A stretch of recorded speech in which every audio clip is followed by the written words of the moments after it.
पिता का व्यापार बच्चे संभाल रहे हैं, तो लोन कौन भरेगा? भरना तो बच्चों को ही पड़ेगा कि ऊपर से आके काका जी भरेगा? कोई भरेगा? भरना बच्चों को, भरना बच्चों को पड़ेगा। और इस जगह पर बहू कहते तुम्हारे पिताजी लोन लेकर मरे थे, तुम्हारे पिताजी ने लोन लिया था, तुम काय को भर रहे हो? तो पति समझा कर कहेगा वो जगदम्बा तेरे हाथ जोड़ूं, अच्छे से समझ जा, लोन पिताजी ने लिया था, मकान में दुकान में जिसमें भी लिया था वही दुकान से अपन कमा रहे हैं और उस दुकान को बरकरार रखना है, उस दुकान को रखना है तो लोन तो देना पड़ेगा। उसी तरह तारकासुर के पुत्र 3, अब तारकासुर ने जो भजन करा था उस भजन का प्रमाण ये मिला कि भले इन्होंने नहीं मांगा कि शंकर के द्वारा मरूं, इन्होंने ये भी नहीं मांगा कि ब्रह्मा के द्वारा मरूं, इन्होंने ये भी नहीं मांगा तीनों ने कि मैं विष्णु के द्वारा मरूं, पर शंकर इनको मारने आए हैं। उसका फल ये है कि भजन अगर पिता करता है, भजन अगर माँ करती है, भजन घर के दादा दादी करते हैं तो वो पोते पोती को भी प्राप्त होता है, वो घर के बेटे और बहू को भी प्राप्त होता है, वो घर के हर व्यक्ति को प्राप्त होता है। इसलिए शास्त्र कहता है घर में अगर एक पुण्य आत्मा जीव है तो वो घर को संभाल कर रखा है। लंका में जब तक विभीषण था, भजन करने वाला था, तब तक लंका का बाल बांका नहीं हुआ। जैसे विभीषण गया और लंका जल गई, भस्म हो गई, लंका समाप्त हो गई। जब तक अक्रूर जी थे कौरवों के साथ, तब तक उस हस्तिनापुर का उन कौरवों का कुछ नहीं हुआ। अक्रूर काका गए, कौरव नष्ट हो गए। घर में अगर एक धर्मात्मा है, घर में अगर एक पुण्यात्मा है, घर में अगर एक भजन करने वाला है, तो समझ लेना तुम्हारा घर सेफ है, बचा हुआ है। इस घर को कोई नष्ट नहीं कर सकता, इस घर को कोई समाप्त नहीं कर सकता। अगर कोई भजन है करने वाला, कोई स्मरण करने वाला, कोई मंत्र जाप करने वाला, कोई नाम जाप करने वाला अगर है तो फिर सोचना नहीं, फिर क्यों सोचे? भाई सोचा वही, सोचता वही है जिसकी बुद्धि। एक पत्नी मरते मरते अपने पति से बोली अब मैं जा रही हूं, अपन दोनों बैकुंठ में मिलेंगे। इतना अच्छा पति, इतना बढ़िया धर्मात्मा पुण्यात्मा, अब अपन दोनों बैकुंठ में मिलेंगे। दूसरे दिन से जैसे ही पत्नी के मरी, पति सारा गलत काम करने लगा, ने जुआ खेले, ने व्यसन करे, ने मदिरा पान करे, ने मांसाहार करे, सारा गलत गलत काम करे। तो गांव के लोगों ने एक दिन उसको बुला गया और समझाया, क्यों रे तो इतना अच्छा था, खूब रामायण गीता पढ़ता था, भजन करता, कीर्तन करता, और बताओ कि पत्नी के जाने के बाद इतना बिगड़ गया, काय के लिए ऐसा काम कर रहा है? तो क्या मेरी पत्नी बोल के गई अब बैकुंठ में मिलेंगे, और मैं बैकुंठ नहीं जाना चाहता। बैकुंठ में गया और वो मिलेगी, फिर वो प्राण खाएगी मेरे वहां पर। नीचे नहीं छोड़ा तो ऊपर छोड़ेगी, इसलिए मुझे जाना ही नहीं। मैं भले गलत काम कर लूंगा पर उससे विपरीत जाऊंगा। वो बैकुंठ गई है तो मैं नरक जाऊंगा, पर उसके पास क्या कुछ नहीं, मैं नहीं जाऊंगा। तो गांव के लोगों ने कहा भाई तू इतना समझदार होकर ऐसा ऐसा कर, तो मेरे को जाना ही नहीं बैकुंठ, मैं नहीं जाऊंगा। अब हम सोच रहे हैं, हमारा विचार, हमारी दृढ़ता, हमारे एक मन का भाव हमारे सामने, हम रिझाएं परमात्मा, हम भगवान को मना लें, हम भगवान को अपना बना लें, पर चित्त वृत्ति से, दिल से, हृदय से। थोड़ी सी दवाई रोग को शांत कर देती है, थोड़ा सा भजन मन को शांत कर देता है। सुख मत मांगो भगवान से, भगवान से शांति मांगो। क्यों? शांति होगी तो सुख अपने आप आएगा। मन में शांति नहीं तो फिर सुख करोगे भी क्या? डनलप का गद्दा मिल गया, मन में शांति ही नहीं है, तो वो डनलप का गद्दा किस काम का, किस काम का? एक सोमानी जी, एक यजमान पूर्णा में रहते हैं, हड़पसर में, अच्छे हैं। उनका लोहे का काम बहुत बड़ा, बहुत बड़ा काम। कल उनकी पत्नी का रात्रि को फोन आया कि गुरुदेव आप समझाओ इनको कि कम से कम बीमार हुए जा रहे हैं, बीपी शुगर सब गड़बड़ हुए जा रहे हैं। तो पूछा हुआ क्या ये तो बताओ। अब इन्होंने क्या करा कि एक फैक्ट्री और डाल ली, लोन ले लिया, और साथ में वो फैक्ट्री चल नहीं रही। ये 2 साल से लॉकडाउन पड़ गए।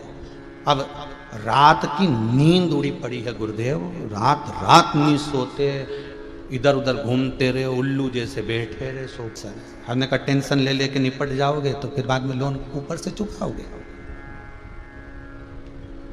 भगवान ने अगर शरीर दिया है और ये संपूर्ण शरीर अगर भगवान ने बनाया है तो उस लेवल से बनाया है, उस प्रबलता से बनाया है।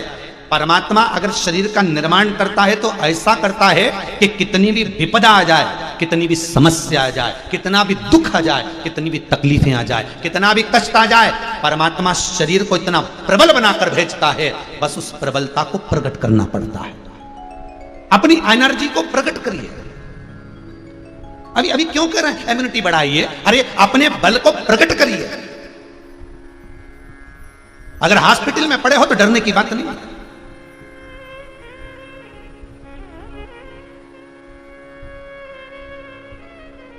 इस मन को बड़ा प्रबल बना।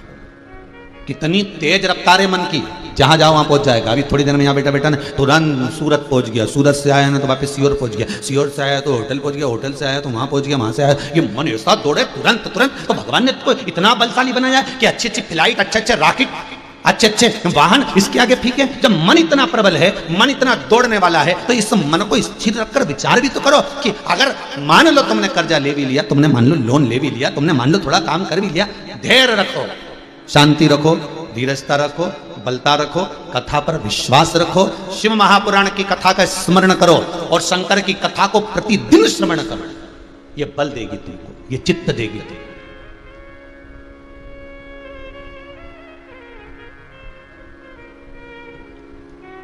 कई लोग कहते हैं महाराज आप कहते हो कि कर्जा हो गया तो हो जाने दो, पर कथा सुनो तो क्या शिवपुराण आके कर्जा चुकाएगी? ये जो जाकर बैठ जाता है, नहीं कमाएगा तो क्या भगवान खाने को देगा? अरे काम कर, काम भगवान खाने को नहीं देगा, हाथ पैर हिलाना पड़ेगा तब खाने को मिलेगा। मक्कार मत बांध, मंदिर में जाके मत बैठ जाया कर, काम कर। उसने कहा नहीं, मेरे को काम से मतलब नहीं, मेरे को तो नाम से मतलब। श्री शिवाय नमस्तुभ्यम, सीताराम राम राम, ओम नमो भगवते वासुदेवाय जपता रहता। और दोस्त उससे भी नकता रहता, चिड़े बहुत। अरे तू काम नहीं करेगा तो भगवान देगा? हाँ भगवान दे देगा, एक दिन उसके मुंह से निकल गया। जैसे आपसे कह रहे हैं शिव पुराण सुनो, कर्जा चुकेगा। तो क्या शंकर ये पुराण सुनने से कोई कर्जा चुकता है? अरे कुछ तो उपाय करेगा, कुछ तो बुद्धि में बिठाएगा, कुछ तो कृपा करेगा।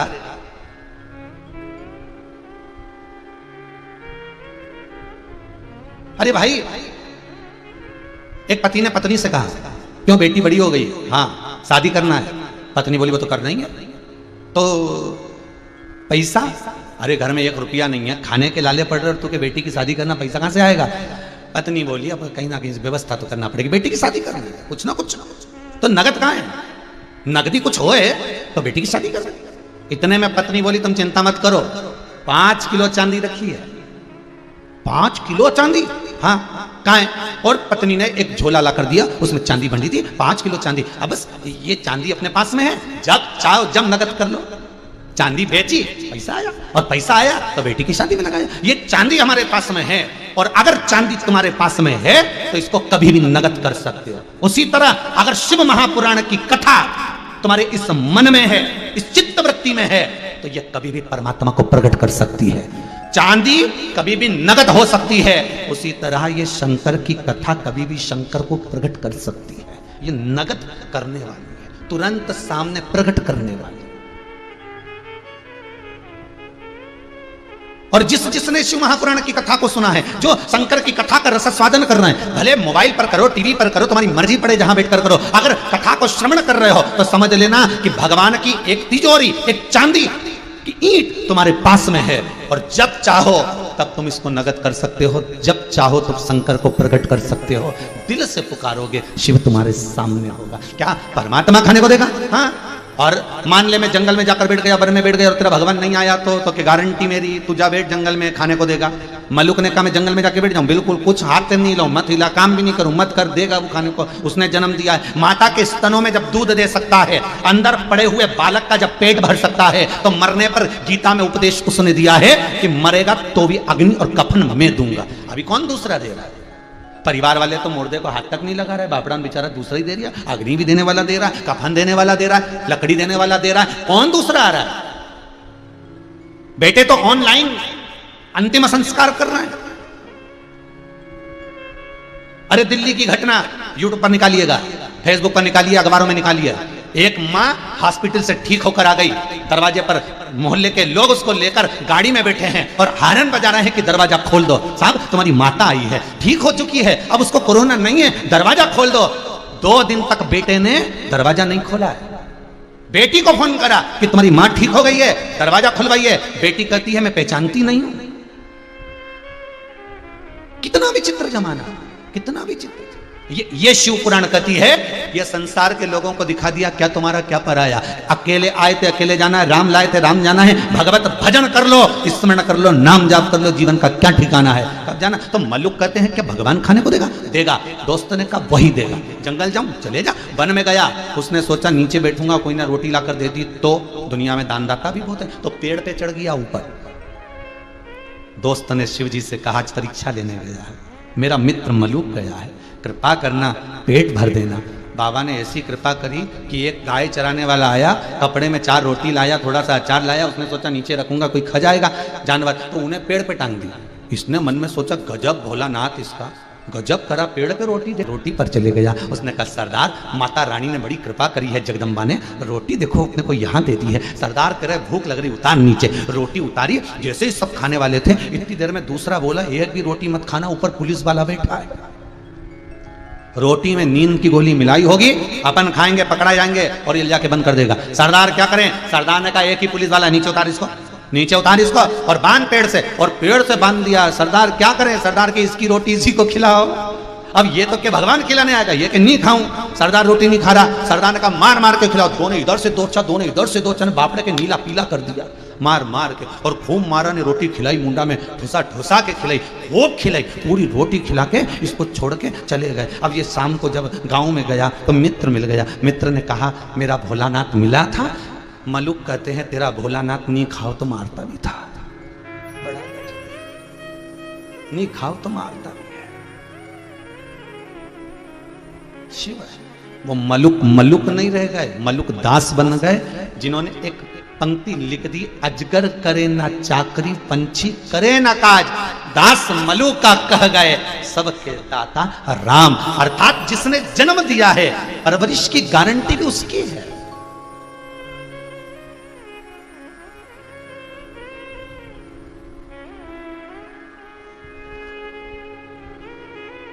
अभी व्हाट्सएप पे एक मैसेज चल रहा है, जिन बच्चों के माता पिता शांत हो गए हों कोरोना महामारी में, वो नीचे मोबाइल नंबर लिखा रहता है, हमसे संपर्क करें, हम उनकी परवरिश करेंगे, हम उनको पालेंगे। अरे भैया, अगर माता पिता को उस परमात्मा ने छुड़ा लिया है तो कुछ बल बच्चों को भी दिया होगा, उसने कुछ उनको जीने की राह वो परमात्मा दे रहा होगा। तुम किसी की परवरिश नहीं कर सकते, तुम किसी की परवरिश के लिए अगर परमात्मा आगे आएगा, कोई दूसरा नहीं, और वो किसी भी रूप में आ सकता है, किसी भी रूप में पाल सकता है, कभी भी आ सकता है। उसकी पहचान के नेत्र चाहिए।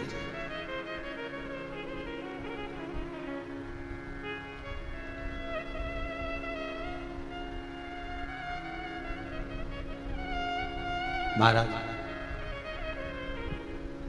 छाए काली घटाएं तो क्या, उसके आंचल के नीचे हूं मैं। आते हो उसको कभी दुखी नहीं देख सकते। राधा और कृष्ण का प्रेम कितना प्रबल था। एक दिन राधा जी ने भगवान कृष्ण से पूछा कन्हैया मैं कहां कहां पर हूं बताओ। राधा जी को देखकर भगवान कृष्ण कहते तू मेरी धड़कनों में है, तू मेरे दिल में, तू मेरी नस नस में, तू मेरे रोम रोम में, तू मेरे हर जगह पर समाई है। राधा तू मेरे सर्वस्व इस जीव में हर जगह समाई है। राधा ने कहा पूछ लिया। राधा पूछी फिर बताओ कि मैं कहां नहीं हूं। भगवान कृष्ण कहते हैं राधा तू मेरी किस्मत में नहीं है। 16,108 रानियों में तेरा नाम नहीं होगा। चरित्र उठाकर देखिए भगवान कृष्ण की 16,108 रानियां हैं पर उसमें राधा का नाम नहीं। भले मेरे नस नस में तू है, रोम रोम में तू है, धड़कनों में तू है, दिल में तू है, पर तू मेरी किस्मत में नहीं है। तो राधा ने एक शब्द कहा कृष्ण, ब्रजमंडल से जाते समय तुम क्या चाहते हो बोलो। आज तुम वृंदावन छोड़कर मथुरा जा रहे हो और मथुरा के बाद तुम द्वारका जाओगे, तुम क्या चाहते हो बोलो। भगवान कृष्ण कहते हैं मैंने तुझे प्रेम बहुत करा है इसलिए तुझे रोते हुए नहीं देख सकता, तू प्रसन्न रहना। उद्धव जी जब गोपियों को ज्ञान देने पहुंचे थे, आप लोगों ने तो खूब भागवत सुनी है साहब, टीवी पर शिवपुराण तो अब आना चालू हुई है, इससे पहले तो भागवत ही चलती थी और खूब चलती और अभी भी चलती है। शिवपुराण तो तुमने अब सुनी है, अगर भागवत आपने इतनी सुनी है तो उद्धव के चरित्र को सुनना कि उद्धव जी महाराज गोपियों के पास में जाते हैं भांडेर वन में, कदली वन में, और गोपियों को देखकर कहते हैं गोपियों कृष्ण तुम्हारे लिए इतना रोता है, इतना बिलखता है और तुम रोती नहीं हो। गोपियां कहती है काय को रोए। पहले उद्धव ये बता कि रोए काय को।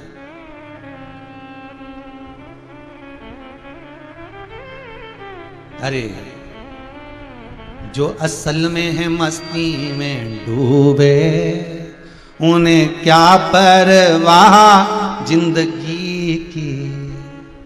अरे उद्धव ये बता कि हम रोएं, रोने का कारण क्या है। उद्धव कहते हैं जब भगवान तुम्हारे लिए दिन रात आंसू बहाते हैं तो तुम रोती क्यों नहीं उनकी याद में। गोपियां कहती हैं याद उसकी करी जाती है जो चला गया, पर कृष्ण तो ब्रजमंडल से गया ही नहीं, तो हम याद किसको करें ये बता पहले। अच्छा कृष्ण तो द्वारका में, वो द्वारका में तो शरीर है, दिल तो यहीं छोड़ गया, राधा को तो यहीं छोड़ा है, दिल तो यहीं है उसका।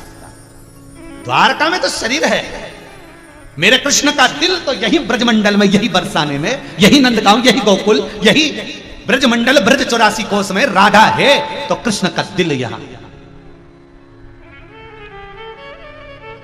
वो तो शरीर है द्वारका में।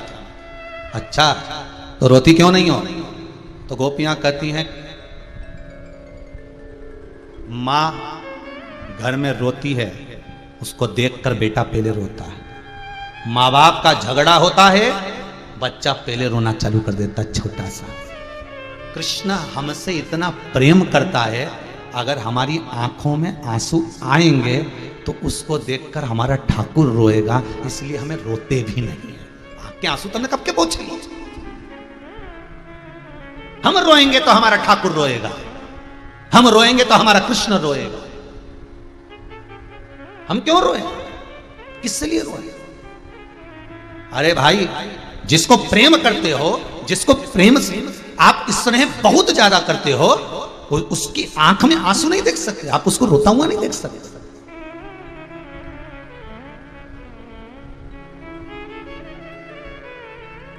आ बैठ मेरे सामने, सामने बोलते पास में, आ बैठ मेरे पास तुझे देखता रहूं, ना मैं कुछ कहूं ना तू कुछ। अर्थात प्रेम स्नेह वात्सल्यता करुणता में यही होता है।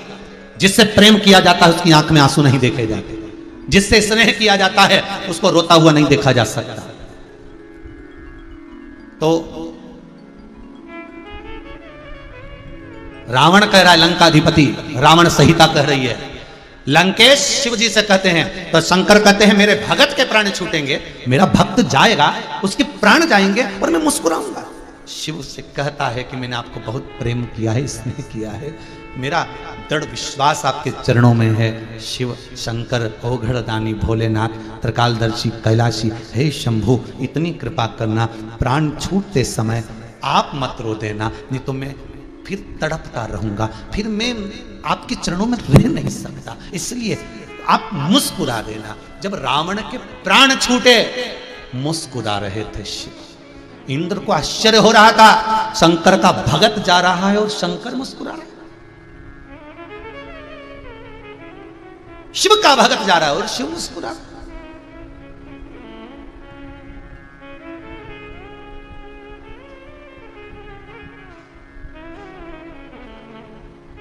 खाली न जाता कोई दर से तुम्हारे, खाली न जाता कोई दर से तुम्हारे, मैं भी खड़ा हूं नन्ही बाहें पसारे, मैं भी खड़ा हूं, गिरा जा रहा हूं, उठा लो उठा। जिसको प्रेम किया, स्नेह किया, वात्सल्य का जिससे किया, वो मुस्कुराता हुआ दिख जाए तो प्राण भी फिर आनंद से जाए, आनंद से। जब व्यक्ति को सारे सुख मिल जाते हैं ना, उसका हृदय जब संतुष्ट हो जाता है, क्योंकि मन संतुष्ट होना जरूरी है। जब हृदय में संतुष्टि आ जाती है तब व्यक्ति कह देता है कि अब प्राण जाए भी तो कोई टेंशन नहीं, अब प्राण छूटे भी तो कोई चिंता नहीं, क्योंकि संतुष्टि दिल की होगी, संतुष्टि मन की होगी। ये मन ही तो सब कुछ है। प्रसन्न चित्तता में इस जीव को एक बुजुर्ग व्यक्ति नाई की दुकान पर गया, नाई से कहा, कुछ बोला नहीं, कुर्सी पे जाके बैठ गया। नाई को बड़ा गुस्सा आया, इसकी खोपड़िया पे 8 बाल हैं। कितने बाल? 8। तो नाई गुस्से में बोला, गिनूं की काटूं? गुस्सा आएगा तो यही बोलेगा कि तू कुर्सी पर आकर बैठा है, अब गिनूं की काटूं? बूढ़ा भी बड़ा विचित्र था, ना काट ना गिन, कलर कर दे, ना काट ना गिन, कलर। तो उमंगता में जब आनंदता होती है तब मिलन की आस और कुछ हो जाए। संतुष्टि जब पूर्ण हो जाए, जब जीव भीतर से संतुष्ट हो गया, भीतर से आनंदित हो गया, फिर उसके भीतर कुछ रहा ही। अब परमात्मा आए जब मैं तैयार है, जब मैं जा सकता हूं, उसके संतुष्टि का संतुष्टि।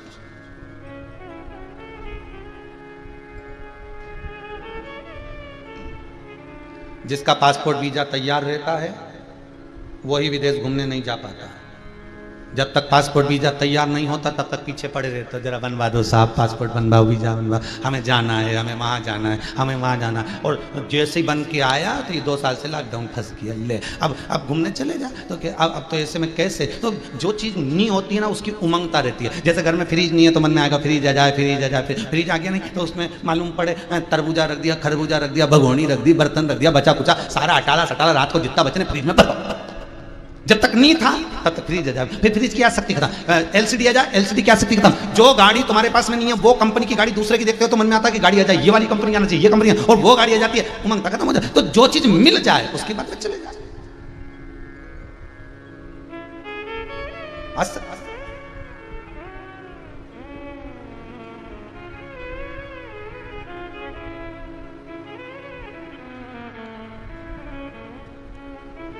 बस एक बार परमात्मा के चरणों में ये दिल, मन, चित्त, वृत्ति पहुंच गई, फिर टेंशन नहीं।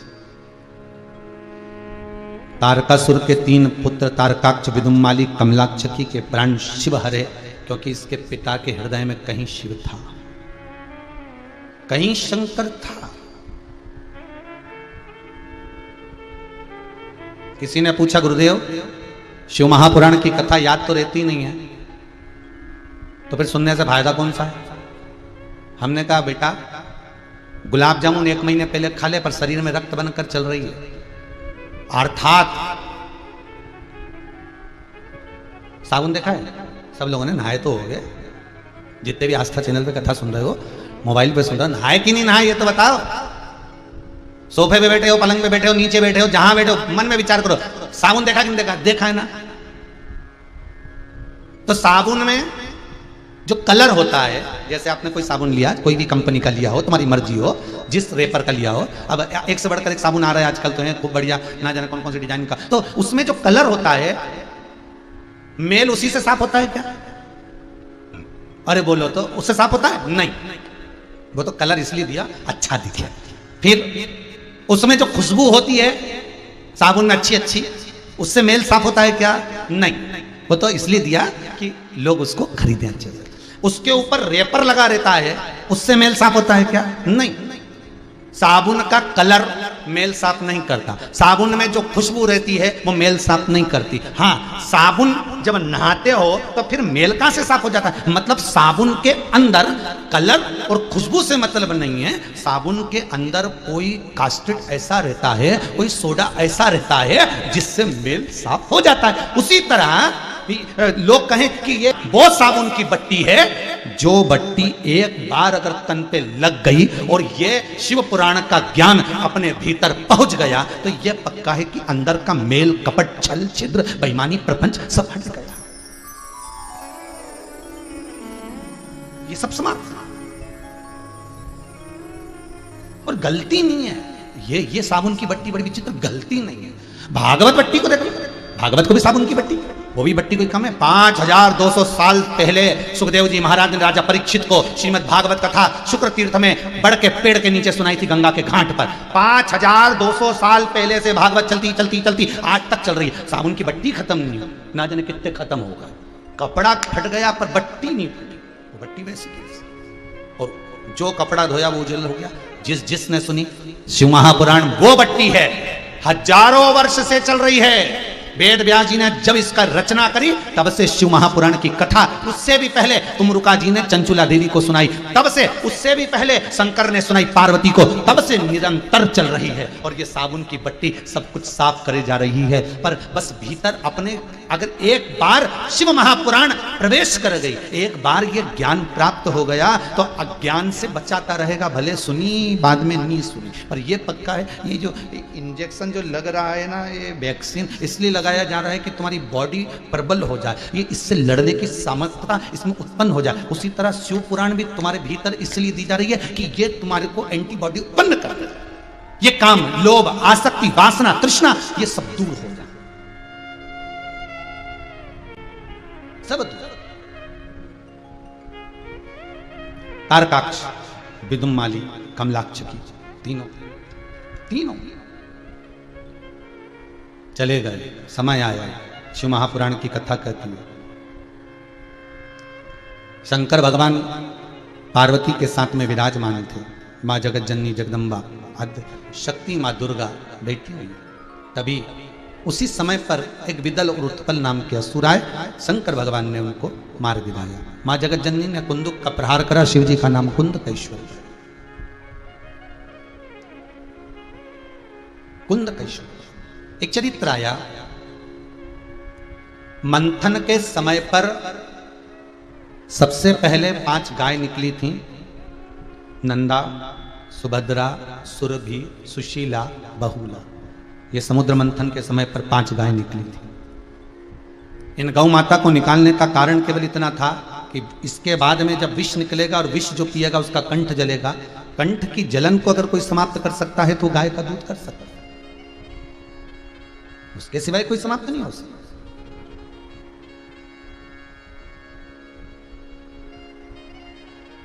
अगर वो विष आज भी नियम है हमारा,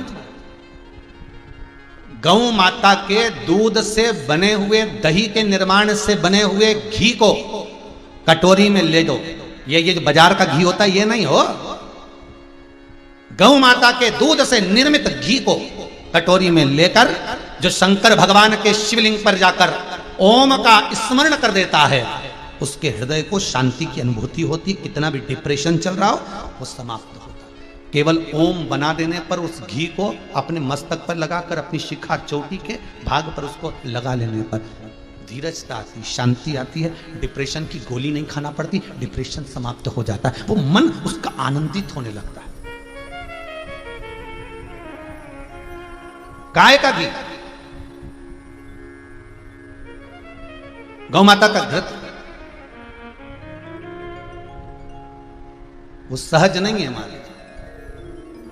क्यों प्रकट करा कि जब कंठ जलेगा तो उसकी जलन को रोकने के लिए गौ माता का दूध, इसलिए शंकर जी का स्नान, शंकर जी का अभिषेक गाय के दूध से होता है। अब तो सारे देवी देवताओं का अभिषेक होने लगा है, सारे देवताओं का। पहले जो प्रमाण था, जो पहले प्रामाणिकता थी, तो उस प्रामाणिकता के अंतर्गत एक गाय के दूध का अभिषेक या पंचामृत अभिषेक शंकर भगवान का होता था, दूसरा शालिग्राम भगवान का होता था। अब बहुत सभी देवी देवता का होने लगा जगह जगह। आजकल तो शनि महाराज के मंदिर में शनि महाराज का भी होता है पंचामृत स्नान, राहु महाराज का, केतु महाराज का भी कर देते हैं। नवग्रह मंदिर में नवग्रह देवताओं का भी पंचामृत स्नान करते। तो अब तो सबका होने लगा, पर पहले जो नियम था, शंकर भगवान पर पंचामृत का स्नान, 5 चीजें समर्पित की जाती थी। जल, धैर्यता के लिए दूध, अंदर आए हुए कपट को, ये दिए जाते थे, भगवान को प्रदान किए जाते थे, उनका अभिषेक किया जाता।